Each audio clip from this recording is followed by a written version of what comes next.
함께 만드는 언론 미디어 협동조합. 여기는 국민TV. 함께 만드는 언론 미디어 협동조합. 여기는 국민TV.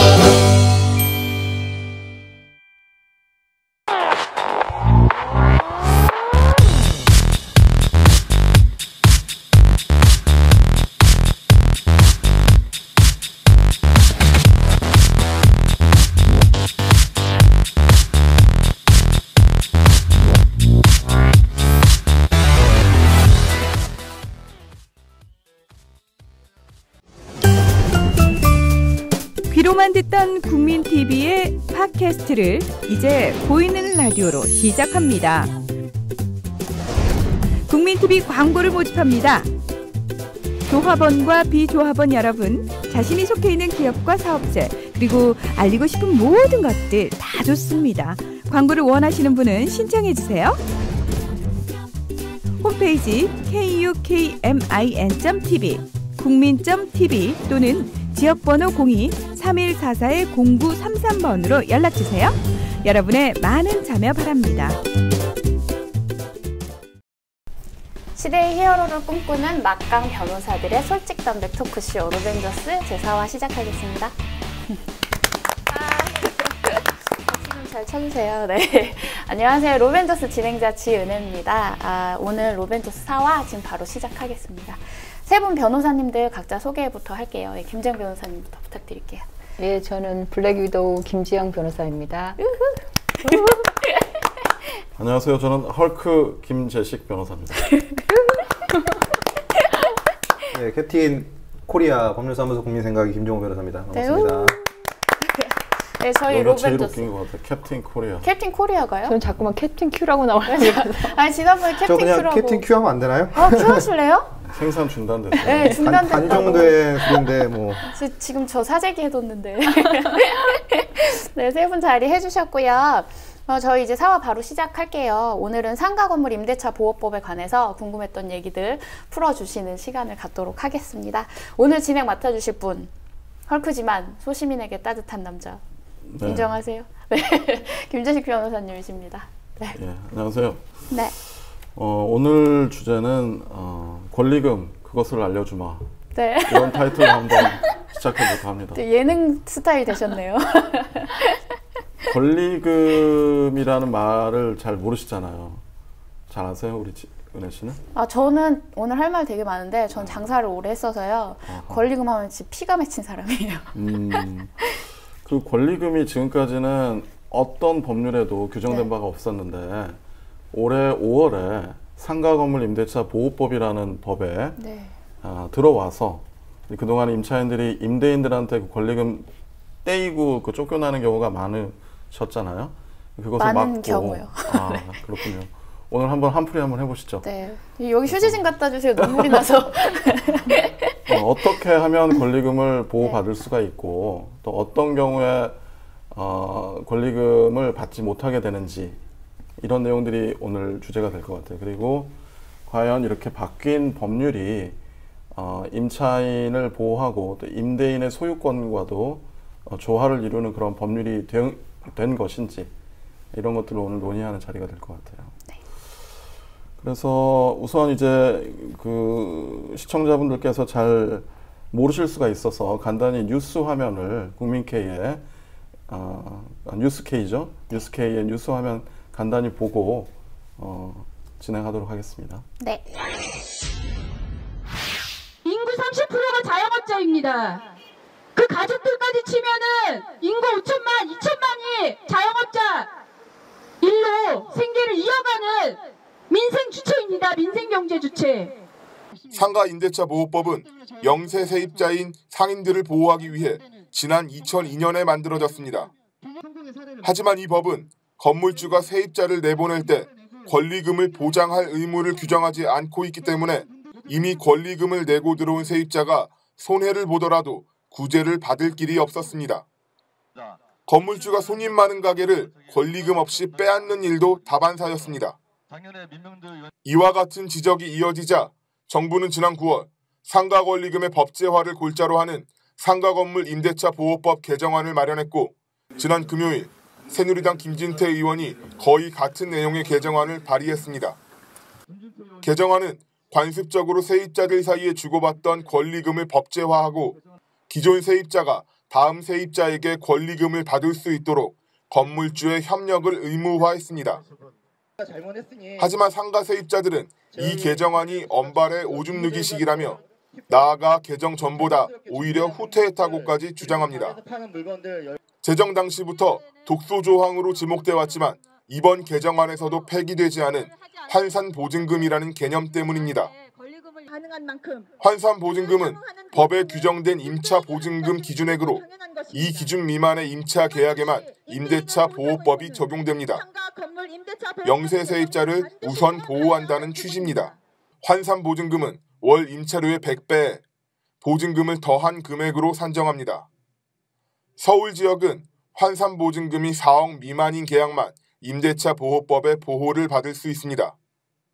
예를 들어 월 임차료가 400만 원이고 보증금이 1억인 계약은 환산보증금이 5억 원이기 때문에 법 적용 대상이 아닙니다.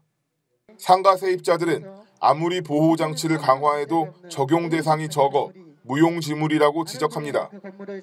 따라서 보증금이나 임대료 인상률을 9% 미만으로 규제하는 제도도 세입자들에게 별 도움이 안 됩니다. 잘 보셨어요? 네. 리액션 전문. 여기 뉴스 화면을 보면은 이 여자분이 그렇게 말씀하셨잖아요. 우리 인구의 30% 2천만 명이 자영업자다. 그런데 왜 상가건물 임대차 보호법이 그 서울 지역을 기준으로 하면 보증금, 환산 보증금이라는 용어가 나오죠. 4억 원 이하에만 적용이 되다 보니까 계약갱신 5년을 다 하더라도 뭐 대항력이라고 하죠. 그 집주인이 나가라고 하면 집주인이 바뀌었을 때 나가라고 하면 나가게 될 수밖에 없고 또 상가건물 임대차 보호법이 그 보호하는 여러 가지 보호 장치를 4억 이하의 그 소액 임차인들한테만 보호해 주냐. 사실상 뭐 아무것도 보호해 주지 않고 오히려 그 법이 족쇄처럼 그 사용되는 것 같다. 그렇게 얘기를 하시면서 뭐 이런 그 피켓도 있죠. 건물주의 권세가 조물주 이상인 걸 몰라본 죄. 뭐 건물주의 권리금 강탈 행위를 중단하라. 한미이셔가지고 그 국회 앞에 가서 족쇄 시위를 하시는 그런 장면들을 쭉 보니까 마음이 아픈데. 이해합니다, 저는 그 마음. 예, 사실 이 상가 건물 임대차 보호법에 권리금이라는 이 그 내용을 좀 넣어달라고 하는 요구는 끊임없이 많았었는데 아직까지 이 입법이 안 되다가 올 5월에 비로소 권리금을 회수할 수 있는 기회를 보장을 하기로 그렇게 되어 있었거든요. 우리 한번 두 분 변호사님께서 이 권리금이라는 게 뭔지 한번 그 법률 조항을 간단히 좀 얘기를 해주실까요? 제가 할까요? 네. 그래서 뭐 권리금이라는 것은 쉽게 생각하시면은 내가 자리를 잡아서 단골도 많이 만들고 영업 노하우도 쌓고 자기가 영업을 잘하다 주변에 막 상권이 형성될 수도 있고 그러면서 사람들이 그 자리를 많이 노리잖아요. 이런 어떤 영업 시설이라든가 영업 노하우, 상가 건물의 위치 그리고 그 상가의 어떤 신용에 따른 영업상의 이득이 막 높아. 처음 시작했을 때하고 확연 차이가 나지 않습니까? 그럼 누군가는 내가 윗돈을 주고서라도 거기 들어가고 싶다라고 생각하실 거예요. 그런 유무형 가치를 이제 권리금이라고 얘기를 합니다. 그러니까 이게 처음부터 권리금이 있지는 않았을 거예요. 근데 너무 장사 잘 되는 곳을 누군가가 인수하는 과정에서 최초로 그럼 내가 돈 얼마 더 얹혀줄게 라고 사용했던 금액이 이제 권리금이라는 것이 된 것이죠. 그렇습니다. 이 권리금은 그러니까 영업시설 같은 이런 시설 권리금이 있고요. 또 영업 노하우, 또 뭐 거래처가 어디라는 걸 알고 있는 그런 영업 권리금, 그 다음에 건물 위치가 너무 좋은, 목이 좋은 곳이면은 그걸 바닥 권리금이라고 표현을 해요. 그런 식으로 권리금의 종류를 좀 나눠볼 수가 있어요. 네. 대법원 판례가 권리금의 종류를 그렇게 좀 나눠준 거거든요. 이런 권리금을 그동안에는 뭐 실제로 권리금을 이렇게 수수하고 들어가시는 분도 계시고 못 받고 나가시는 분들도 계시고 그랬었거든요. 근데 이게 왜 법으로 이게 입법이 안 된 건지 좀 궁금하지 않으세요? 이거를 네. 하면 좋은 것 같은데 왜 지금까지 입법이 안 됐을까요? 그거를 그러니까 저도 정말 궁금했었어요. 그리고 알기로는 우리나라에만 제가 권리금이 있다고 알고 있거든요. 외국에는 이런 제도가 없다고. 뭐 네. 꼭 그렇지는 않아요. 그러니까 있긴 권리금이라는 있는데, 네. 용어가 없을 뿐이지 굿윌이라고 해서 네. 그 임차인이 형성한 어떤 재산적 가치 그거를 보상해줘야 하는 거 아니냐는 그런 개념들은 영국이나 프랑스 선진국가에 당연히 있어요. 우리가 그럼 거긴 또 법제화가 되어 있나요? 이런 법제화가 되어 있을 뿐만 아니라 네. 판례상으로도 인정이 되는 경우가 많아요. 근데 우리나라는 왜 이제서야 해요? 그러니까 그게 이제 좀 그 학문적인 논의를 해야 되기 때문에 거기까지 가기는 좀 그렇고 권리금이 꼭 있어야 되느냐에 대한 그 논란들이 그동안 많았거든요. 그런데 이제 당연히 임차인들의 그 보증금 그 회수 보장뿐만이 아니라 권리금도 보호를 해야 되니까 이 권리금이 있어야 된다는 견해도 있었지만은 사실상 권리금을 인정하게 되면은 어떻게 산정하실 거예요, 그 권리금을? 근데 물론 그게 정말 중요한 거지만 이미 너무 오래전부터 권리금이 있어 왔잖아요. 그렇죠. 근데 그게 필요 없다고 해서 없앨 수 있는 문화가 아니잖아요. 그러니까 권리금을 법으로 만들어서는 안 된다는 주장 중에는 네. 이제 권리금을 산정할 수 있는 구체적인 기준이 없기 때문에 그걸 가지고 너나 없이 싸울 것이다. 분쟁이 너무 많아질 것이다. 그리고 권리금이 있으면 임차인이 보호되는 게 아니라 네. 오히려 어차피 권리금을 줘야 임대료뿐만이 아니라 네. 권리금을 주고 들어와야 되기 때문에 실질적으로는 임대료를 높이는 거다. 이런 주장도 있었어요. 또 기본적으로 어떻게 생각하실지 모르겠지만은 사유재산이잖아요. 네. 내 물건이거든요. 부동산의 경우에는. 근데 임차권을 강화하면 강화할수록 소유권을 제한하는 결과가 되는 거예요. 권리금은 결국 네. 다른 사람에게 이렇게 그 신규 임차인에게 권리금을 네. 받아서 나가는 네. 그런 결과이기 때문에 네. 만약에 그 신규 임차인이 들어올 때 임대인하고 계약을 강제하는 그런 효과가 있거든요. 권리금 그 수수 계약을 인정하게 되면은 네. 그렇게 되면은 내 부동산인데 내 마음대로 임차인을 고를 수가 없게 된다는 점에서 사실은 소유권을 제약하는 면이 있고 그런 것은 좀 신중해야 되지 않느냐. 내가 내 임차인을 마음대로 골라야 되는데 새로운 임차인을 이 사람이 데려오면 내가 그 사람이랑 계약을 할 수밖에 없기 때문에. 네, 지금 이제 김재식 변호사님이 말씀하신 부분은 그러니까 건물주 입장에서는 충분히 그럴 만한데 그 임차인 상인 입장에서는 또 다른 거잖아요. 그러니까 어떻게 보면 권리금이 보증금보다 더 클 수도 있고 그 명동에 뭐 리어카 펴놓고 하는 평상도 뭐 권리금이 1억이 넘는다고 하는데 보통 그 자리에서 오래 잡고 일한 사람이면 그 오랜 기간 동안 자기의 시간과 비용을 들여서 권리금이라는 걸 만든 거죠. 그리고 그 사람 자체도 들어올 때 권리금을 주고 들어오는 것이고 근데 이게 사실 뭐 소유권에 비해서 뭐 보호를 안 해줘야 된다 이거는 말이 안 되는 거고 또 한 가지는 건물주들이 이 권리금을 가지고 악용을 하잖아요.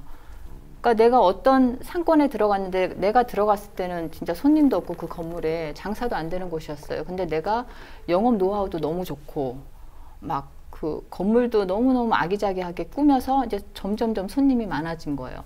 그래서 상권이 활성화가 됐는데 분명히 그 상권이 활성화된 거에는 그 상인의 절대적인 노력과 비용이 들어간 건데 그거를 보상을 해주지 않고 건물주들이 내쫓죠. 그럼 그 건물주들이 그 형성된 상권을 이용해서 자기가 장사를 하거나 뭐 자기 친척, 자기 아들한테 물려주는 경우가 많으니까 사실은 그렇게 하는 거는 자기의 소유권을 보호를 하면서 남의 재산권을 박탈하는 결과가 되는 것이죠. 그러니까 그 부분에 대해서 사실 상인들이 억울해하는 부분이고 제가 아주 극단적인 예를 본 적이 있었는데 뭐 명예훼손이 될 거니까 말씀은 못 드리겠고 서울 강남에 이제 모 일대에 진짜 수십 년간 거기서 이제 장사를 해온 상인들이 있어요. 그러니까 그 사람들이 그 상권을 형성을 했다고 해도 말이 될 정도로 그러니까 거기에는 일본인 관광객도 굉장히 많이 오고 한류 때문에 그다음에 뭐 중국인 관광객도 엄청 많이 오고 그러니까 이제 생각을 한 거죠. 이 사람들 전부 다 내보내고 정말 현대화된 대규모 쇼핑몰을 지어야 되겠다.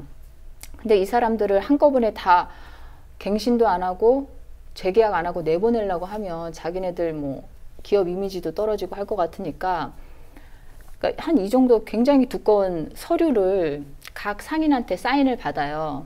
근데 이 상인들은 생각할 때 자기네들이 이제 수십 년 동안 계속 계약갱신을 했으니까 이번에도 계약갱신 서류인가 보다 하고 사인을 했는데 그 수많은 서류 중에 한 장이 계약기간이 끝나면 나가는데 나갈 때 권리금이나 뭐 다른 민형사상 아무런 절차를 제기하지 않는다. 예, 그거를 합의서에다가 사인을 한 거예요. 물론 그 두꺼운 서류를 상인들이 일일이 확인하지 않은 것은 잘못이지만 수십 년간 아무 문제 없이 갱신이 됐기 때문에 이 상인들은 그 기업을 믿은 거고, 제가 볼 때는 그런 두꺼운 서류를 만드는 데는 아마 법무법인이 뒤에서 그런 전략을 냈던 것 같은데, 아무튼 그 합의서를 작성해 준 결과로 대부분의 상인들이 권리금을 쫓겨났어요? 못 받고, 그렇죠.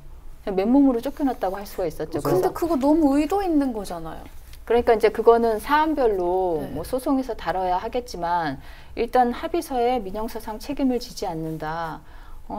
일체의 소송을 제기하지 않는다라고 합의서에 자기가 다 사인을 했기 때문에 일단 그 주장이 얼마나 이제 법원에서 설득력 있게 받아들여질지는 봐야 될 사안이지만 네. 이런 식으로 건물주 혹은 대기업들이 악용하는 경우가 굉장히 많다는 것이죠. 그러니까 예. 결과적으로 뭐 이런 많은 폐해들이 있었어요. 이런 논쟁들이 심하시잖아요. 이런 폐해들이 있으니까 이번에 2015년 5월 13일 날 이제 시행되고 있는 법이 이제 권리금 회수 기회를 보호를 해주겠다는 거예요. 임차인들한테 그러니까 임대인은 임차인이 임차 기간 끝나기 3개월 전부터 종료할 때까지 내가 이 사람 내 다음에 할 수 있게 해주세요 라고 했을 때 내가 권리금, 그러니까 임차인이 새로운 사람 소개해주고 그죠? 그 사람으로부터 권리금 받는 것을 방해하지 못하도록 하는 권리금 보호 조항을 넣은 것입니다. 예, 넣은 것인데 뭐 어쨌든 뭐 이것이 법리적으로 어떤 역사적으로 타당한가는 뭐 차치하고 우선 시행이 되는 것이니까요. 앞으로 이걸 잘 활용을 하셔야 되는데 이거를 잘 활용하실 임차인 분들도 있지만 이 법정을 또 잘 뜯어서 활용을 하고 이용할 임대인도 저는 있을 거라고 분명히 생각을 하거든요.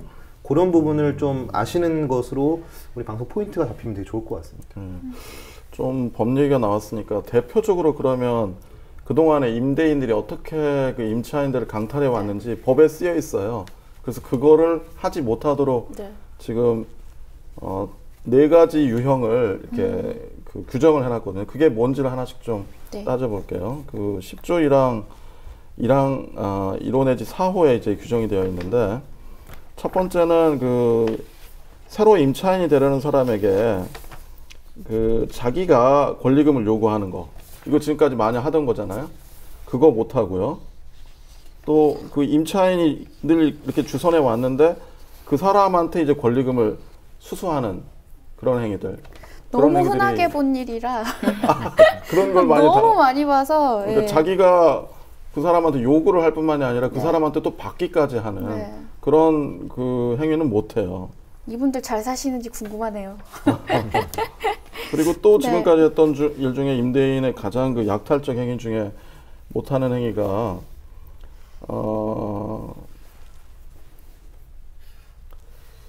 그 임차인이 그 새로운 임차인을 데리고 왔는데 갑자기 이 조세나 공과금 이런 것들을 엄청나게 올려가지고 보증금을 요구하는 행위. 이것도 사실은 이렇게 되면은 그 새로운 임차인이 신규 지금 임차인하고 권리금 그 수수 계약을 체결하지 않으려고 할 거 아니겠어요? 그런 일도 못 해요. 아, 이거는 진짜. 근데 여기 지금 이렇게 항으로 정할 정도니까 제가 정말 익숙하게 많이 보던 거라. 그렇죠. 그러니까 이게 지금 이번에 이게 들어갔다는 거죠? 그리고 이제 그 외에도 이게 아주 포괄적으로 뭐 이런 표현이 있어요. 그 밖에 정당한 사유 없이 임대인이 그 새로 임차인이 주선한 새로운 임차인이 왔는데 이 사람이랑 임대차 계약 체결을 거부하는 그런 경우도 별다른 이유도 없고 정당한 이유도 없는데 무조건 안 하겠다. 그러면 어디 가서 권리금을 받겠어요? 이렇게 정당한 이유 없이 임대차의 어떤 양도 행위를 승인하지 않는 그런 행위도 거절하는 행위도 모두 권리금 회수를 방해하는 그런 전통적인 유형의 행위라고 봐서 이런 행위들을 하면 안 되게 돼 있고 이런 행위들을 하게 되면은 그래서 만약에 그 계약이 거절되면 손해배상 책임을 지도록 임차인이 임대인에 대해서 그런 조항들을 이제 설정을 했죠. 근데 그 손해배상이라는 게요, 금액이 커요? 그러니까 뭐 사안에 따라 다르겠지만. 그러니까 그 당시 자기가 받을 수 있는 권리금하고 앞으로 이 친구 데려왔을 때 약정했던 그 권리금 있잖아요. 그것 중에 낮은 금원으로 손해배상을 해주기로. 그러니까 여기서 또 아까 제가 처음에 제기했던 그 문제가 발생하는 거 아니에요. 그 당시 이 사람에게 있었던 권리금이 얼마인지를 평가를 해야 되는 거예요. 이 사람하고 권리금을 뭐 8천만 원 수수하기로 했는데 실제 그 가게에서 존재하는 권리금이 얼마인지 아까 제가 세 가지 말씀드렸잖아요. 시설 권리금, 영업 권리금, 바닥 권리금 이거를 평가를 해가지고 둘 중에 낮은 것으로 손해배상을 물릴 수가 있죠. 그 평가 기준은 누가? 이거는 국토교통부 고시로 지금 그 평가를 하도록 지금 시스템이 준비되고 있어요. 그래서 이게 평가 되게 어려운 건데 어쨌든 이런 그 내용들이 지금 있는 것이죠. 저는 좀 이 개정된 부분에서 좀 문제될 수 있다고 생각하는 게 뭐냐면 우선은 이 뭐 권리금 부분을도 이제 4억을 환산 보증금 4억을 초과해도 권리금을 보장을 해주겠다라고 명시해 놓고 있는데 문제는 무엇이냐면 이 4억이라는 게 환산 보증금이라고 해서요. 예를 들어서 보증금 내가 2억에 월세 300을 준다. 그러면은 월세 300만 원이 3억의 보증금으로 환산이 됩니다. 그러니까 5억이죠. 5억이죠. 하지만 개정이 되면서 이 5억이더라도 이 권리금 부분에 대한 보장을 받을 수 있어요. 그런데 무엇이 문제냐면은 보증금하고 임대료 증감 청구를 할 수 있는 권한이 임대인에게 있습니다. 그러니까 계약 갱신할 때마다 이번에 좀 물가도 올라오고 했으니까 보증금 올립시다 이렇게 할 수 있잖아요. 월세도 올립시다 할 수 있는데 상가임대차 보호법에서 4억 미만의 서울을 기준으로 4억 미만의 어떤 환산 보증금을 가진 경우에는 9%까지만 증감 청구를 할 수가 있어요. 증액 청구. 보호를 해주는 거죠. 그렇죠. 그 이상은 못 올린다는 거예요. 그런데 문제가 무엇이냐면 아까 말씀드렸잖아요. 4억을 초과하는 건물을 권리금은 보호를 해주는데 이 증감 청구의 보호 대상이 안 돼요. 아, 그럼 9% 예를 들어 100%도 올릴 수 있나요? 그렇죠. 근데 이제 지금 말한 게 딱 제지를 할 수 있는 조항이 있긴 있어요. 아까 봤던 것처럼 권리금 회수 방해 금지 의무를 규정한 10조의 4에 보면 현저히 고액의 차임과 보증금을 요구하는 행위도 권리금 행사를 회수를 하는 것을 방해한다라고 봤거든요. 근데 제가 이게 악용될 수 있다는 게 그럼 현저히 고액이 얼마야? 모르겠죠. 그러니까 우리 같은 경우에도 사실은 이게 실제로 사건을 봐야지 알지 현저히 고액이 얼마인지는 알 수가 없어요. 그래서 이게 개정될 당시에도 국회의원들 사이에 그럼 현저히라는 게 얼마 정도 되는지 그 개념이 불확실하다라는 얘기가 있었고 제가 봤을 때 예를 들어서 내가 월세를 300만 원을 주고 있었어요. 근데 주변 시세가 그러니까 500만 원에 형성이 돼 있어요. 월세가.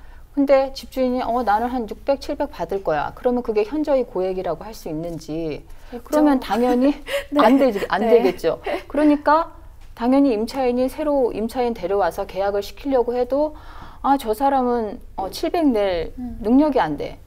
그러니까 아까 그 예외 조항이 있잖아요. 새로 데려온 임차인이 차임을 감당할 능력이 안 되면 계약 체결을 안 한다고. 뒤집어서 말하면 권리금을 박탈을 할 수 있다는 거죠. 그러니까 이렇게 빠져나갈 수 있는 불확실한 조항들이 있어서 사실은 이 부분에 대해서는 뭐 판례라든지 대통령령이라든지 좀 더 많이 보완을 해야 될 것 같거든요. 그러니까 아마도 앞으로 저희가 볼 때는 이 4억을 초과하는 보증금에 대해서는 이런 식으로 이 법망을 피해 나가려고 고민들을 하실 것 같고 임대인들은 4억 미만의 것들에 대해서는 아마 계약 최초 체결 시에 이 상가임대차 보호법의 취지를 무시하는 어떤 특약사항을 넣지 않을까 저는 싶어요. 그러니까 권리금은 없는 것으로 한다. 뭐 이런 식으로 늘 수가 있는 거거든요. 그런데 그거는 이제 상가 건물 임대차 보호법이 강행 규정이거든요. 강행 규정. 그러니까 거기에 반하는 그 사인 간의 계약은 다 무효예요. 그러니까 이런 규정을 넣어도 사실은 권리금을 보호해야 되는 그런 취지에 반하기 때문에 아마 무효가 될 가능성이 있어요. 그러니까 자기네끼리 임의대로 뭔가 이런 규정을 넣어서 그러니까 계약했을 권리금을 경우에 뭐 인정하지 네. 않겠다든지 일종의 권리금 회수 방해에 해당할 수 있죠. 그 밖에 정당한 사유 없이. 임대인이 근데 그 아예 처음부터 나는 권리금을 받고 들어오는 사람은 나는 임차를 하지 않겠다라고 할 수 있다는 것이죠. 아예. 네.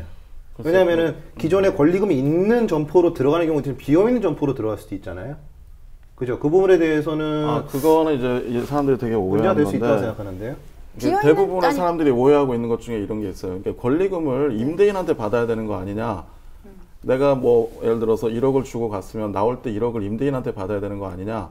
그런 게 아니에요. 그건 보증금이죠. 그건 보증금이고 권리금은 1억을 줬던 100억을 줬던 간에 자기가 나올 때 형성한 그 권리금을 뒤에 오는 신규 임차인한테 받아가는 거예요. 그러니까 임대인한테 권리금 달라고 하면 안 되는 거예요. 그러니까 처음에 예를 들어 방금 우리 그 캡틴 코리아께서 말씀하신 것처럼 뭐 권리금을 전혀 주고 가지 않았더라도 임대차 마지막 그 3개월 이전에 새로운 임차인을 데려와서 내가 이 가게에 100억의 가치를 주었다고 하면 100억을 받고 나올 수 있는 거예요.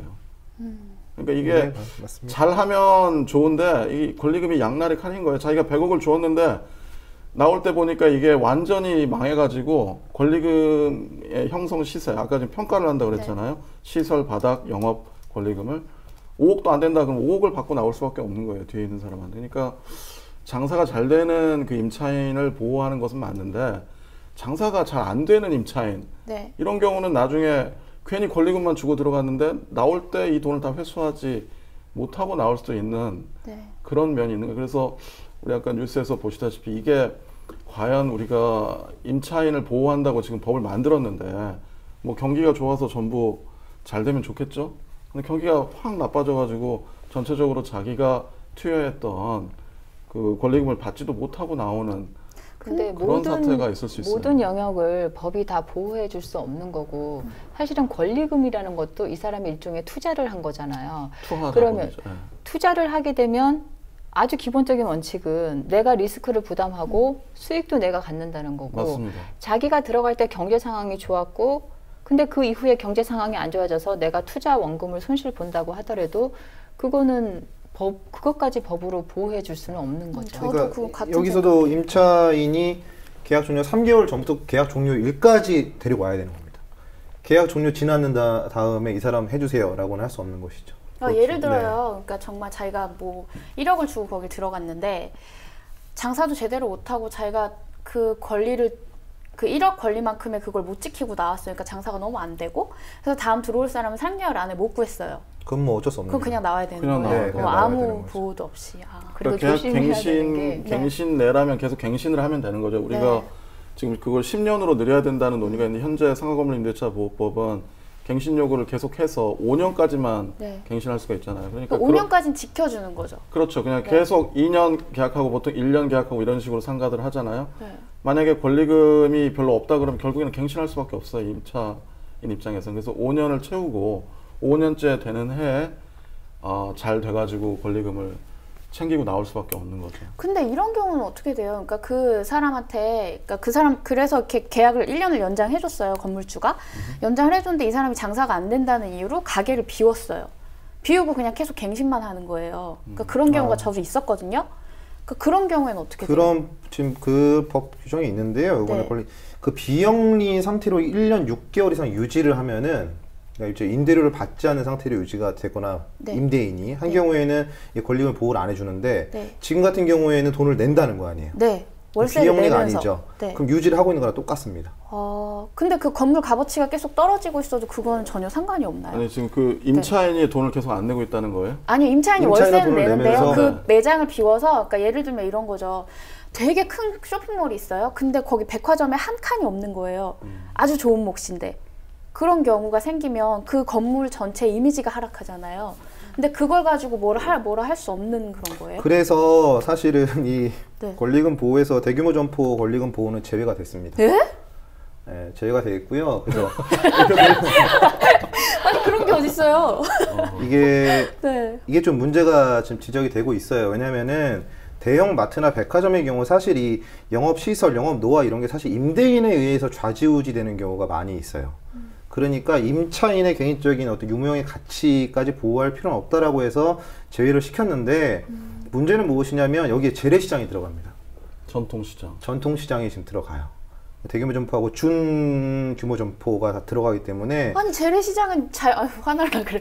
영세업자도 굉장히 많은데 근데 그게 상황이 안 돼서 나올 수도 있는 경우잖아요. 네. 근데 뭐 대규모 정말 백화점이나 쇼핑몰 같은 곳에서 거기는 진짜 임대인이 그 이미지를 만들고 하는 거니까 그럴 수 있다고 보는데 재래시장까지 그게 안 되는 거 말이 안 되는 거예요. 그래서 이번에 이 부분이 좀 뭐 지적이 되고는 있습니다만 네. 뭐 어쩌면 한편으로는 이해가 되는 것이 그 시장이라는 게 개인 혼자만의 노력으로 어떤 권리가 어떤 유무형의 가치가 상승하는 건 또 아닐 수 있거든요.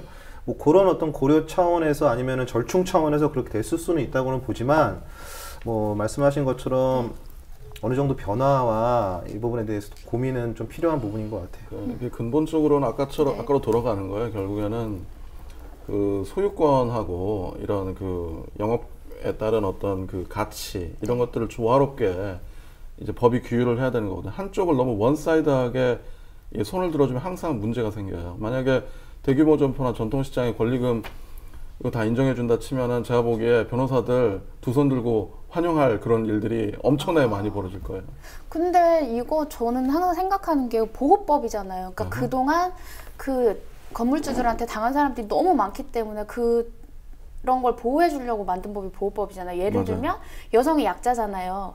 약자니까 그 사람들을 보호해 주려고 어떤 법률이 생기면 저는 그건 한쪽 손을 좀 많이 들어줘야 된다고 생각하거든요. 이미 사회적으로 약자인 상태니까. 아주 리걸 마인드가 아주 뛰어나시네요. 사실은 제가 법 공부를 해야겠어요. 그러니까요. 이게 네. 보호법이기 때문에 그런 기본적인 베이스를 깔고 있는 거예요. 그래서 우리 지금 상가건물 임대차법이 2002년에 제정이 됐고 그 법 제정 이전에 주택임대차보호법이라는 것도 오래전에 제정이 됐잖아요. 그 법 제정될 때 법조인들이나 법학계에서는 말도 안 되는 법이다라고 얘기를 했었어요. 법리적으로. 그러니까 소유권이라는 것은 우리 법에서 굉장히 중요하게 그 존중돼야 되는 그런 어떤 그 자본주의 사회의 기본적인 어떤 그 원칙이에요. 민법의 근본 원리기도 해요. 법하시는 분들이 인정이 없으시네요. 아니 근데 그게 양날의 칼 말씀하셨는데 어떤 약자를 보호해주기 위해서 법이 강하게 규율하면 빠져나가게 돼 있거든요. 그리고 사실은 내가 소유권자인데 이렇게 뭐 구속사항도 많고 내가 지켜야 될 의무도 많다고 생각을 하면 임차인을 안 들이거나 계약을 안 하거나 그렇게 되면 사실은 더 소상공인들이 손해를 볼 수가 있는 상황이죠. 그러니까 어떤 좀 경제 활동이나 이런 것도 활성화시키면서 소유권도 보장을 어느 정도 해줘야지 계약이 원활하게 이루어지는 거잖아요. 이번 그 상가건물 임대차 보호법 개정안이 사실 여러 내용이 있어요. 권리금을 중심으로 다루고 있지만 뭐 대항력이니 계약 갱신이 이런 부분을 차치하지만 우선은 뭐 계약을 갱신해 주는 부분 4억 초과하는 경우에도 5년 동안을 보장해 주겠다. 이런 거는 크게 문제 안 될 것 같아요. 저는 이 권리금 부분이 분명히 헌법소원도 들어갈 것 같고요. 이번 소유자 측에서. 왜냐하면은 예를 들어서 임대인 입장에서 나는 1층을 현재 뭐 커피숍이라든가 이런 좀 고품 뭐 기품 있는 분위기 있는 곳으로 난 임대를 계속 주고 싶은데 뭐 현재 운영하고 있는 임차인이 어디서 어떤 유흥업소를 하겠다는 사람을 데리고 와서 자력도 다 되고 권리금 나 이 사람한테 받을 테니까 계약하십시오 라고 했을 때 뭐 이게 현저하게 계약을 유지하기 어려운 상황에 해당할지 안 할지가 좀 문제가 되긴 하겠지만 저는 법률적 분쟁이 굉장히 많을 거라고 저는 생각을 해요. 그런 부분에서 한편으로는 임대인의 소유권을 과도하게 제한하는 부분도 없지 않아 있을 수 있을 것 같고요. 그래서 근데 제가 볼 때는 그런 부분도 있지만 아까 이제 5년 부분에 대해서 그냥 말씀하고 넘어가셨는데 사실은 그러니까 장사하는 사람들 입장에서는 상권을 형성하는데 5년이면 상권 형성해서 내가 재미 좀 볼 시점이 될 수 있거든요. 근데 그 시점에 쫓겨나야 되니까 죽소속 개주민권 되는 거잖아요. 그래서 사실은 이 5년에 대해서도 입법할 때 얘기가 많았었고, 네, 10년으로 하자, 뭐 그쵸, 뭐 20년으로 외국, 하자, 뭐 뭐 독일 이런 유럽 같은 경우에는 뭐 15년에서 20년 보장을 하고, 제가 볼 때도 상권을 형성하는데 그만한 시간이 있기 때문에 이 사람이 투자한 것만큼 회수할 수 있는 기간은 좀 더 줘야 된다고 생각을 하거든요. 우리 그 캡틴 코리아께서 말씀하신 그 부분이 굉장히 그 핫 이슈 중에 하나예요. 지금 우리 현재 개정된 법에 의하면 새로운 임차인을 데려왔을 때 특별한 사정이 없으면, 예를 들어 이분이 뭐 노숙자라든지 그래서 네. 그 앞으로 임대료를 전혀 지급할 가망이 없는 사람을 데려와서 나하고 임대차 계약을 하라고 한다. 그래도 내가 거절을 못 하느냐? 거절할 수 있어요. 근데 이런 경우, 예를 들어 커피숍 하고 있는 느닷없이 유흥업소 사람을 데려와서 거액의 권리금을 수수하고 나하고 계약을 하라고 한다. 그럴 때 거절할 수 있느냐?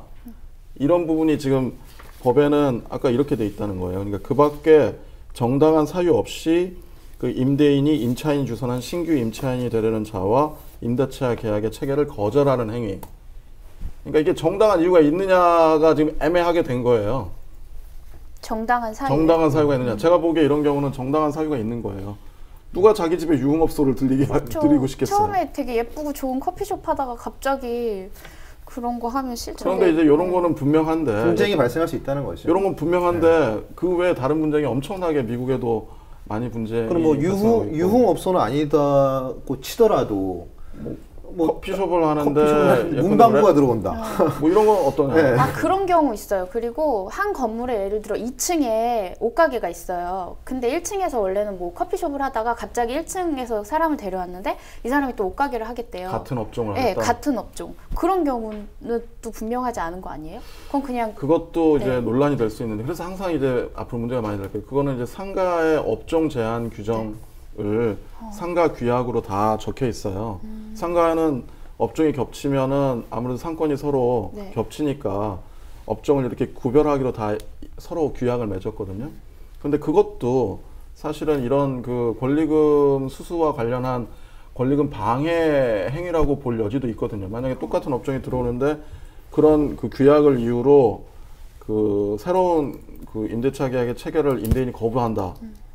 그러면 그 규약이 상가건물 임대차 보호법에 위반돼서 무효가 될 수도 있어요. 그건 뭐 법원에 가서 판단해봐야 되겠지만. 저는 그리고 이 방송 보시는 시청자분들이 좀 꼼꼼하게 알고서는 계약을 하시면 좋겠다고 생각하는 게, 이번에 개정되면서 대항력이라든가 계약 갱신할 수 있는 권한, 권리금 보호 다 해주는데 이것도 계약이 유지가 돼야 되는 것이거든요. 그런데 철거 또는 재건축을 위해서는 계약 갱신을 거절할 수가 있습니다. 이거는 개정이 안 됐어요. 손을 못 댔단 말이죠. 그렇다면은 임대차를 계약하시는 임차인들이 임대인들한테 최초에 확인을 하실 필요가 있는 것 같아요. 실제로 그런 네. 피해 사례가 있었잖아요. 워낙에 많습니다. 이게 재건축하는지 그러니까요. 철거하는지 모르고 뭐 한 두세 달 전에 들어갔는데 맞아요. 근데 철거할 거니까 나가라. 근데 그거는 이미 그 건물주가 알고 있는 상황이잖아요. 그렇죠. 근데 그러니까 그거를 얘기를 안 해준 건 그러니까 사기로 네. 뭐 형사 고소를 할 수도 있겠죠. 다른 이제 어떤 불법 행위를 구성해서 손해배상을 청구한다거나 뭐 그럴 수는 있겠지만, 어찌됐든 이런 사태를 미연에 방지하려면 저는 계약을 체결하실 때 임차인 입장에서 5년 안에 재개발 또는 재건축 또는 철거를 할 계획이 있는지 여부는 특약사항에 어느 정도 적어놓고 확인을 하시는 게 좋지 않을까 저는 싶어요. 반드시 그렇게 하셔야 돼요. 네. 그거 하나 더 궁금한 게요. 이 건물주가 건물을 다른 사람한테 매매를 했어요. 그럼 그 경우는 어떻게 돼요? 계약서를 뭐 다시 쓰고 그게 그럴 이제, 대항력 문제죠. 예, 그럴 경우에도 이제 대항력이라는 게 그 의미거든요. 그러니까 건물주가 바뀌더라도 계약 기간 동안 그리고 5년 동안은 그 새로운 소유주가 전 그 소유주의 의무를 그대로 승계를 하게 돼 있거든요. 그래서 이제 보호를 받을 수가 있는 거죠. 그 상가건물 임대차 보호법에 보면은 그 상가를 인도받고 사업자 등록을 하는 순간 그 제3자에 대해서 대항력이 생겨요. 대항력이라는 거는 나의 임차권을 주장할 수 있다는 거죠. 그러니까 주인이 A에서 B로 바뀌더라도 계약 기간 중에 그 사람에 대해서 여전히 나는 임차인이 되고 있는 거죠. 그런 권리가 있는 거예요. 근데 이번에 이제 그거 플러스 그것을 그 4억 이하에만 인정을 하다가 지금은 아예 전부 다 풀어버렸어요. 그러니까 그게 굉장히 핵심적인 거죠. 왜냐하면 과거에는 그 대항력이 4억 이하에만 인정이 되다 보니까 계약갱신 요구권은 5년까지 할 수 있는데 대항력은 2년밖에 없는 거예요. 그러니까 주인이 바뀌어버리면 계약갱신 요구를 사실상 할 수가 없게 되니까 이게 뭐냐 도대체 이런 엉망이었네. 얘기가 있었던 거예요. 근데 그거를 맞춰준 거예요. 대항력을 얘는 누구나 행사할 수 있는 거죠. 이거 다행이네요. 그리고 권리금 그 회수 기회도 이제 보장을 해준 것이 되는 거죠.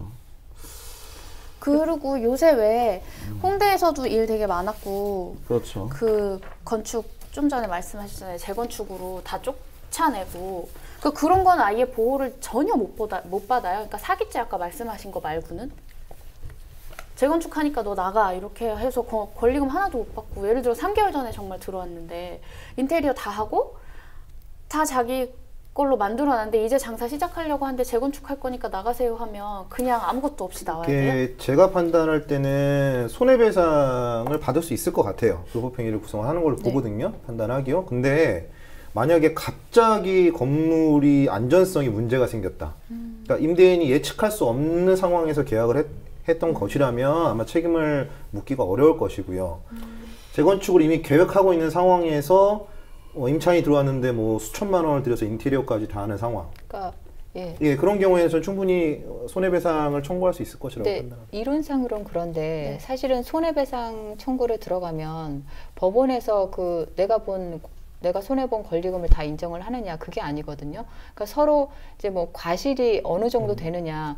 사실 어느 점포 들어가는 입장에서 그 점포에 하자가 없는지는 들어가는 사람이 조사를 해야 되는 것이고 중개인을 통해서 알아봐야 되는 것이고 권리금 관련해서도 그러니까 너무 장사가 안 되는 곳이에요.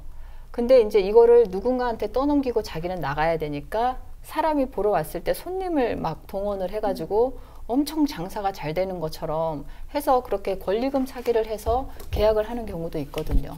그러니까 이렇게 다양한 경우가 있기 때문에 그러니까 계약자 입장에서도 이게 정말 재건축 대상인지 뭐 다른 문제는 없는지 최대한 주변의 얘기도 많이 들어보고 중개인 얘기도 들어봐서 정보 수집을 해서 그거를 좀 예방을 해야지 안 그러고 그냥 주인 말만 믿고 들어가면 사실 자기 과실도 있는 거기 때문에 권리금을 100% 손해배상으로 받기는 어려워요. 재건축을 미리 알 수 있어요? 근데 그걸 알 수는 없을 것 같은데. 근데 중개인 입장에서는 알 수도 있는 거죠. 그러니까 지금 재건축이 문제가 되는 거는 계약 갱신 시 5년까지 갱신을 할 수 있는데 재건축 같은 법령에 의한 경우라면은 갱신을 거부할 수 있다는 거. 그게 지금 그 홍대 문제점이라는 거죠. 그러니까 이게 제가 볼 때는 제가 좀 리서치해본 바로 문제되는 경우는 무엇이냐면 계약 당시에 임대인이 임차인 계약을 한 다음에 그때는 뭐 재건축하겠다 얘기를 안 한 것이죠. 그리고 재건축할 임대인 다른 사람한테 팔아버리는 거예요. 그런 경우들이 뭐 연예인들 요번에 뭐 사건도 그런 경우가 사실 생긴 거. 연예인 당사자가 그냥 악의적인 목적이 있었던 건 아니고 그 건물을 샀던 것 뿐인데 그 전 임대인과의 문제가 수면 위로 올라오면서 어쩌면은 뭐 가해자인 것처럼 좀 된 부분도 있는 것 같거든요. 그러니까 그 부분을 만약에 임대인이 적극적으로 나는 재건축 절대 안 할 거다. 그러니까 물어봐야 되겠죠. 적극적으로 기망을 해서 금전적인 이득을 취했다면 저는 사기도 성립할 수 있다고 봅니다. 그리고 더 나아가서 저는 재건축 또는 철거를 하는 것이 예상됐다면 그거를 얘기 안 하는 게 소극적 기망이 충분히 될 수 있다고 보거든요. 그래서 뭐 형사법상의 기망을 구성할지 모르겠지만 민법상의 사기는 충분히 될 수 있을 것 같아서 권리금 자체가 보호되기는 어렵겠지만 손해가 본 만큼의 손해배상, 과실상계를 한 다음에요.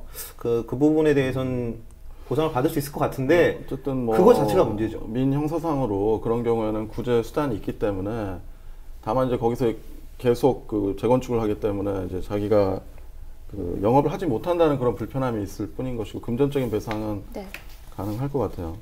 조금 더 그 진전을 해보면 아까 반드시 그러면 임대인 입장에서는 자기 부동산인데 그 신규 임차인하고 무조건 정당한 사유가 없는 이상은 무조건 계약을 해야 되느냐? 그건 아니에요.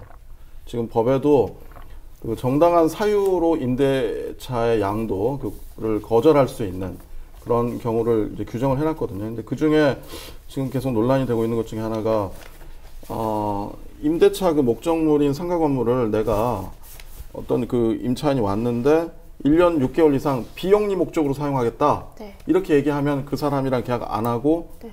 그 사람 권리금도 없이 나갈 수 있어요. 그러니까 쫓아낼 수 있어요. 그러니까 그 부분이 지금 사실 그 입법 과정에서 굉장히 문제가 많고 악용될 소지가 높다고 지금 얘기를 하고 있죠. 사실 1년 6개월 동안 비영리 목적으로 사용한다는 게 뭐 밥포 시설을 만든다든지 네. 뭐 비영리 사단법인에 그냥 무료로 전세를 준다든지 뭐 이런 거거든요. 근데 이게 과연 관리 감독이 되겠느냐, 실제로 뒷돈을 받지 않겠느냐부터 시작해서 누가 그러면 여기 영리 목적으로 사용하는지 비영리 목적으로 사용하는지를 알아요? 아침마다 가서 지금 감시를 하고 있어야 되는 거냐, 지금 돈 받았냐 이렇게. 뭐 그것도 물어봐야 되는 거냐, 네. 지금 이런 문제가 있기 때문에 좀 건물주 논란이 입장에서는 굳이 뭐 그렇게 관리 감독자 눈을 속일 필요도 없이 내가 뭐 권리금이 진짜 뭐 10억, 20억, 몇 억 되는데 1년 6개월 동안 공치지 이런 생각으로 그리고 나서 네. 다시 또 권리금 받아서 또 그 업종을 하면 되지 라는 지금 그런 인식이 있을 수 있기 때문에 요거 기간을 가지고 굉장히 많이 입법 과정에서 다투었거든요. 목이 좋은 데면 더 심하겠네요. 그러니까 이거를 1년이나 뭐 6개월 정도로 하면 누구나 다 그렇게 네. 할 거예요. 근데 예를 들어 2년이나 3년 정도로 하면 임대인이 좀 고통스럽지 않겠어요? 월세 3년 동안 월세를 네, 못 못 받죠. 받다가 3년 후에 왕창 벌어야 되는데 그럴 수 있느냐는 그런 기대가 불투명하기 때문에 기간이 현재 1년 6월로 돼 있는데 이게 좀 늘어날 수는 있어요. 앞으로 나중에 시행을 해보고 늘어날 수 있고, 근데 이것도 한편으로 보면은 뭐 꼭 악용된다고 볼 수만도 없는 것이, 입장을 바꿔놓고 만약 지은혜 씨가 어떤 빌딩 소유자로 생각해요. 네, 그랬으면 좋겠네요. 근데 꿈 같네요. 근데 계속 네. 커피숍을 지금 하고 있어요. 네. 근데 계속 이제 신규 임차인을 데려올 거 아니겠어요? 이 임차인이 나가면 또 다른 임차인. 그러면 내가 죽을 때까지 여기는 커피숍만 해야 되는 건가? 그런 문제도 있고. 그런 생각도 있잖아요. 정당한 사유가 없으면 다 권리금 수수를 방해하지 않기 위해서 계약을 해야 된다는데, 이거 내가 그럼 죽을 때까지 여기는 커피숍으로 그냥 해야 되는 건가? 이런 의문이 있잖아요.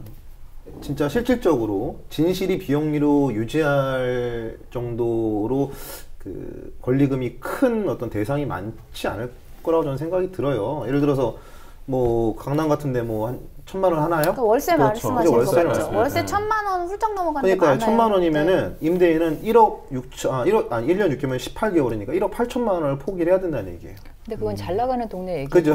그러니까 막 하여튼 상권이 다 죽어 있었는데 그 상인들이 살려 그죠. 이렇게 시작하는 상권 같은 경우는 사실은 권리금은 커지지만 월세는 사실 적은 금액일 수가 있잖아요. 그러니까 그런 사람들이 피해를 볼 수 있다는 거죠. 뭐 이런 지금 그 기사가 있긴 하네요. 평균 임대료 수준이 명동이 14억 3천만 원 정도고, 강남대로가 9억 3천만 원, 그 다음에 청담동이 5억 8천만 원. 어떤 기준으로요? 그러니까 기준이 보증금. 뭐여서 보증금이요? 보증금. 그러니까 평수가 있잖아요. 뭐 평균이라고 지금 그 기사에는 나와 있어요. 해화동에는 뭐 5억 2,900만 원. 되게 비슷한 평수들의 가게들이 있을 수도 있고 뭐 큰 규모가 있을 수도 있는데, 어쨌든 굉장히 생각보다 비싸네요. 이게. 월세가 정말 비싸요. 권리금은 제가 깜짝 놀랐어요. 아까 제가 말씀드리려다 말았는데, 강남대로가 한 평에 권리금이 800만 원. 그러니까 33제곱미터 10평짜리 그 소형 점포를 넘겨받으려면은 임대료 주고 8천만 원 정도를 줘야 들어갈 수가 있는 거예요. 저는 이제 가게를 했었으니까 그런 게 하나도 놀랍지 않아요. 아, 그래요? 제가 가게를 네. 안 해봐서 제가 지금. 그러니까 저 예전에 이제 아시던 분이 큰 가게를 하셨었는데 거기 상권을 정말 많이 살려놨어요. 종로에서 하셨었거든요, 음식점을. 상권을 정말 많이 살렸는데 갑자기 월세를, 그때는 좀 옛날이에요. 한 8년 전? 월세를 예를 들면 한 달에 200을 내던 걸 그 월세를 갑자기 500을 내라. 그렇게 말씀하신 거예요. 그래서 못 내겠다. 그리고 이제 갱신할 때쯤에 설마 그냥 쫓아내기 하겠어? 그리고 이제 뭔가 인지상정 같은 느낌으로 계신 거예요. 근데 그날 철거팀이 왔어요. 그래서 그렇게 빨리 되지는 않을 텐데 그날 소송하고. 뜯어갔어요. 그냥 그렇게 그냥 쫓겨났어요. 그 환산보증금 이상이었던 모양이죠. 그 당시 과거에. 그 정확한 그런 건 아닌데 그분이 그냥 그대로 쫓겨나고 아무것도 못 받고 나왔어요. 네. 어쨌든 뭐 그런 분들이 이번에는 이제 조금 많이 구제가 될 수 있을 것 같으니까요. 그분은 네. 부자셔서 괜찮긴 한데. 근데 아까 말씀드렸지만 이 환산보증금 4억이 초과되면 보증금 얼마든지 뻥튀기 할 수 있습니다. 더 달라고. 1,000만 원 받던 거 5천만 원 달라고 할 수도 있고요. 그러니까 새로운 내가 새 임차인을 데리고 왔을 때 그 임대인이 그 새로운 임차인에게 너무 뻥튀기해서 보증금을 받을 수는 없다고 해놓고 있지만 이 계약 갱신 기간 동안에 4억을 초과하는 경우에는 내가 500만 원 받던 거 상권이 좋아졌으니까 나 이거 5천만 원 받아야겠다 라고도 할 수 있는 것이거든요. 저는 이 부분도 좀 그래서 항상 말씀드리고 싶은 부분이 임대인들이 만약에 500만 원짜리 임대를 올 때는 적정한 가격이고 그죠? 어느 정도 그 시세가 맞다고 생각을 하지 않습니까? 그리고 임대인들도 그 점포가 비면은 손해예요. 그러니까 꾸준하게 좋은 어떤 월세 잘 내는 어떤 임차인이 들어오길 바라는 것도 있어요. 저는 어차피 들어가실 때 굳이 임대인한테 말 안 하신 한 번쯤 우리 이거 5년 동안 우리 차임은 나는 낮춰달라고 안 할 테니까 임대인도 한 10% 안쪽으로만 요구하시는 게 어떠세요? 라고 한번 의사를 묻는 것도 하나의 방법이 될 수는 있을 것 같아요. 뭐 안 되면 그만이니까요. 왜냐면은 4억을 초과하는 경우에는 만약에 갑자기 홍대 같은 경우처럼 갑자기 막 너무 상권이 좋아지면 10배 뭐 100배까지도 요구할 수 있는 겁니다. 근데 예를 들어 구조로 그렇게 얘기를 하고 들어갔어요. 특약사항에 써야죠. 근데 그게 꼭 지키지 않아도 되는 거 아니에요? 특약사항이라고 해도? 그러니까 이미 법적으로 그 4억 이상이면 지키지 않아도 되는 거죠? 아니죠. 그 안 정해놨을 뿐인 거죠. 안 정해놨을 뿐인 것이지. 그럼 저 지정하면 그렇죠. 사인간에 지정하면 분명히 구속력이 있습니다. 그리고 아까 그 임대인이 만약에 정당한 그 임차권의 양도를 거절해서 그런 방해 행위를 해서 그 손해배상 책임을 진다고 할 때는 그 손해배상 책임의 그 시효가 있어요. 시효. 그러니까 임대차가 종료한 날부터 3년 이내에 손해배상 청구를 해야 돼요. 그거를 좀 주의하셔야 될 것 같고, 그 다음에 그런 손해배상 청구를 할 때 그러면 100% 아까 말씀드린 대로 그 당시 형성된 그 권리금하고 앞으로 자기가 그 데리고 왔던 사람들 간의 임대료 수준을 비교해서 낮은 거를 손해배상액으로 한다고 그랬는데 그 금액을 다 받을 수 있느냐? 그건 아닐 거예요. 왜냐하면 법에는 지금 어떤 게 되어 있냐면 그 새로 오는 임차인에 관한 어떤 정보를 임대인한테 그 제공하도록 그렇게 임차인에게 의무를 부과하고 있어요. 왜냐하면 임대인으로서 이 사람이 자력이 있는지를 알아야 뭐 5년 계약을 하든 2년 계약을 하든 하지 않겠어요? 근데 이제 그런 자력이 없으면 그 거절할 수 있기 때문에. 근데 그런 정보 제공을 소홀히 했다면 그런 부분에 대한 과실이 인정이 돼서 자기가 받아야 할 배상금에서 좀 줄어들 수 있기 때문에 임차인을 좀 잘 데려오시고 일단은. 그리고 임차인까지 다 그거 세세한 걸 알고 데려와야 돼요. 신규 임차인을 좀 잘 데려오셔야 돼요. 그리고 이 사람의 매출이나 이런 것들도 정확하게 그 임대인한테 제공해 주시고 그러면서 이 사람이랑 계약을 하세요라고 얘기를 하셔야 돼요. 너무 어렵네요, 장사하기. 이런 게 사실은 임대인하고 잘 알고 있으셔야 돼요. 임차인의 문제가 아니라 일반 소비자들한테도 나중엔 결국은 피해가 돌아간다고 생각을 하거든요. 근데 보면은 그러니까 가로수길에서 뭐 이태원 경리단길, 뭐 연남동 계속 이렇게 어떻게 보면 핫한 플레이스가 바뀌는데 그 이유가 그러니까 초기에 상권을 열심히 만들어 놓으면 이제 뭐 임차 보증금이나 월세나 이런 걸 확 올려서 초기에 그 만들었던 그 개성 있고 능력 있는 사람들이 싹 쫓겨나고 뭐 대형 식당이나 이런 데 들어오게 되면 사실 값비싼 돈을 내고 그런 서비스를 받아야 되기 때문에 소비자들도 이제 더 이상은 그쪽으로 안 가는 거죠. 그러니까 계속 그렇게 핫한 플레이스가 옮겨가는 건데 장기적으로 보면 건물주 입장에서도 상권이 형성이 돼서 거기가 활성화되면 그게 황금을 낳는 오리잖아요. 그러면은 그거를 계속 키워서 자기가 황금알을 받아 먹는 게 낫지 사전에 배를 갈라서 죽일 필요는 없는 거잖아요. 다 그러니까 이렇게 생각하면 좋을 텐데. 어떻게 보면 굉장히 어리석은 욕심이 생각이죠. 많은 거죠. 이게 임차인이 형성한 거니까 임차인 거다.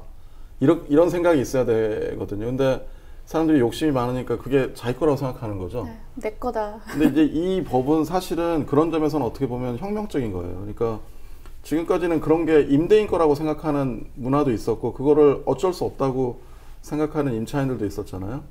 그런데 이게 어떻게 보면 우리나라 법에서 그 무형의 어떤 가치, 임차인이 이룩한 무형의 가치를 보호해주고 그걸 재산권으로 소유권보다도 좀 더 보호해주겠다고 선언한 거의 최초의 예가 아닌가 싶어요. 그러니까 이런 그 어떤 법학자들은 굉장히 쇼킹하게 바라보고 있거든요. 이런 그 법에서 이런 무형의 가치, 그것도 채권자에 불과하거든요. 물권자도 아닌 채권자가 그 물권자인 소유권자에 대항해서 이런 권리의 회수를 네. 보호받았다. 굉장히 의미 있게 생각을 하고, 한 가지 더 말씀드리면 임차인이 아까 주의해야 할 게 그런 점도 자세히 임대인한테 알려주어야 네.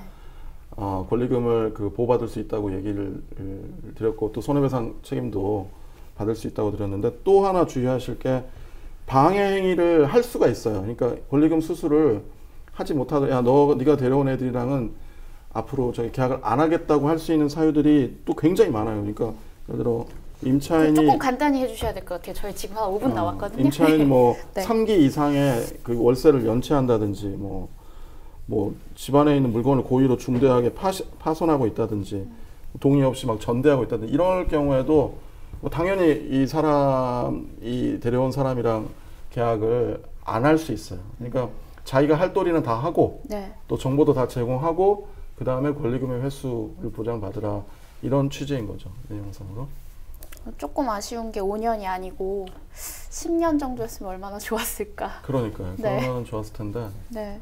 근데 어쨌든 이 권리금 제도가 들어오면서 임대인 입장에서는 계속적으로 이거를 좀 연장해 주려는 그런 그 유인이 생기는 거예요.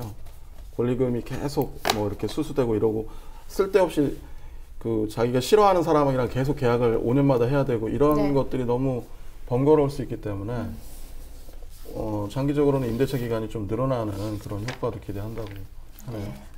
어찌됐든 이번 개정 임대차 보호법의 취지하고 사회적 약자층을 좀 고려하겠다라는 어떤 유정자들의 어떤 마음가짐이라든가 의지는 좀 보이는, 저는 앞으로 부작용이 어떨지 좀 지켜봐야 될 것 같다고 생각을 해요. 왜냐면은 사실 이게 임대료가 올라간다는 거는 시장 논리거든요.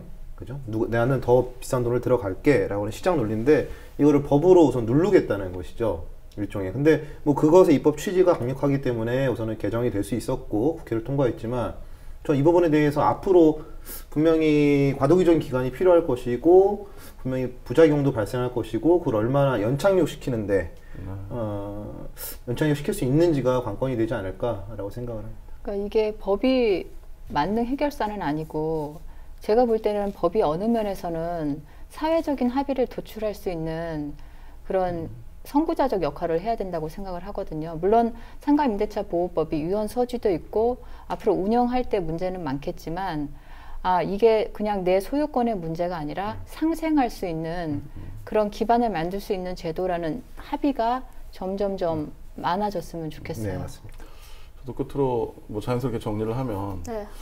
결국에 그러니까 우리 시청자분들이 법의 내용을 좀 잘 알았으면 좋겠어요. 그러니까 이게 뭐 생활에 도움이 되는, 자기 일생 동안 꼭 알아야 되는 법이라고 한다면은 정확하게 알고, 정확하게 임대인도 알고, 정확하게 임차인도 알고, 이럴 필요가 있는 것 같아요. 이렇게 뭐 다른 것보다는 이런 부분을 정확하게 알고 자기 권리를 주장하고 또 자기 의무를 다하고, 이래야만 이 사회가 잘 이렇게 조화롭게 굴러갈 수 있고, 그게 사실 상가건물 임대차 보호법이 묘하게 지금 균형을 잡고 있다고 볼 수 있는 거기 때문에 잘 운영될 수 있도록 이렇게 임대인이든 임차인이든 잘 알아야 될 것 같아요. 그런 걸 잘 알 수 있을 만큼 먹고 사는데 집중하지 않고 그런 환경이 제공이 되면 얼마나 좋을까. 내가 이걸 공부해서 이런 상황에 닥쳤을 때 빠르게 그러니까 대처할 수 있는 그런 걸 가지고 갈 수 있는 그런 상황이 됐으면, 먹고 사는데 너무 집중하지 그러면 않아도 다시 말씀드릴게요. 잘 모르셔도 돼요. 네. 변호사들 친구를 사귀세요. 저 친구분들입니다. 그래서 그 변호사들한테 물어보면 다 아니까 네. 차라리 그렇게 네. 알고 계시는 게 더 좋을 것 같네요. 네. 오늘 뭔가 저는 이런 거 되게 답답했었는데 오늘 진짜 로벤져스 같으세요. 히어로 느낌. 네, 오늘 저희 이제 시간 다 됐고요. 로벤져스 4화, 오늘은 상가 건물 임대차 보호법에 관해서 얘기를 해봤습니다. 어떻게 잘 보셨는지 모르겠네요. 저는 개인적으로 너무 좋았어서 다음 주에도 궁금한 사항들 혹시 있으시면 저희 페이스북에다 올려주셔도 되고요. 같이 얘기해보고 싶으신 것들 이렇게 좀 말씀해 주세요. 오늘 너무 고생하셨고요. 세 분 이제 인사드리면서 저희 로벤져스 4화 끝내도록 하겠습니다. 감사합니다. 네, 수고하셨습니다. 수고하셨습니다.